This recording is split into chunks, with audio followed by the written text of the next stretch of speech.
moment in February of this past year where some details and things were changing in the case, and some things we weren't expecting kind of came up in the 11th hour, and it just kind of shook me. And I, deep down in the core of who I am, I trust the Lord, but in that day, in that moment, I was like, where are you, God? Are you here? I know you're here, but where are you? Because it had just been months and months of praying and trying to let go of the control and holding my breath. I love kids. I love the kids who hear the beat to a different drummer. I saw the need in our community.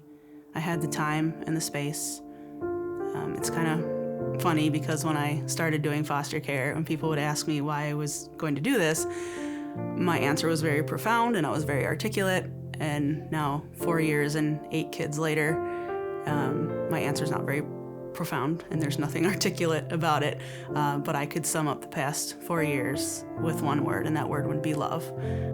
Before I started doing foster care, I would say my faith was on cruise control, and now my faith has been rocked in the best ways possible.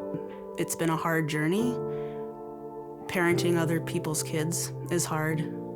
Inviting brokenness into your home is hard. The One Less ministry has come beside me in every step of this journey with all 3 placements in the past 4 years.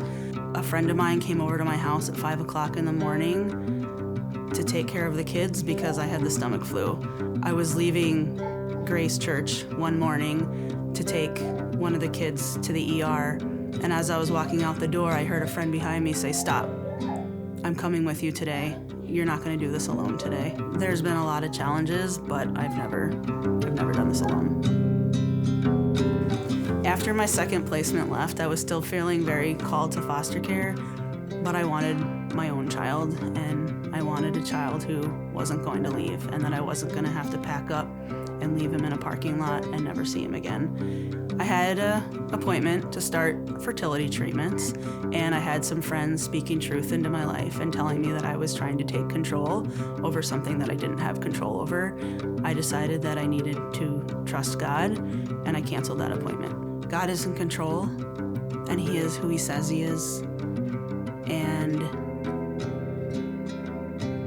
this journey it's so hard, and just the trust and trust and trust and trust. But you have to, because He knows what's best, and He has the very best for us if we just let go and trust Him. So then 9 months later, almost to the day, this newborn baby boy shows up at my front door. And I didn't think anything of the timing at the time, but then shortly after that, I was having a long conversation with his birth mom. She asked me if I would adopt him. This is foster care, and nothing's ever for sure until it's for sure. And so for the 8 months that followed that conversation, it was the emotional roller coaster of my life, daily having to trust God with the outcomes of Jack's life. And when you have a little baby that you are so attached to and so in love with, and you've been asked to adopt, it's hard to not want to try to take control of the outcome. And I think for the first time, I truly loosened my grip and let go of the control. And I said, God, I want what you want. If you want me to have Jack, then that's what I want. If you don't, then that's not what I want. And it is all in God's timing that we are finalizing 10 days before Christmas.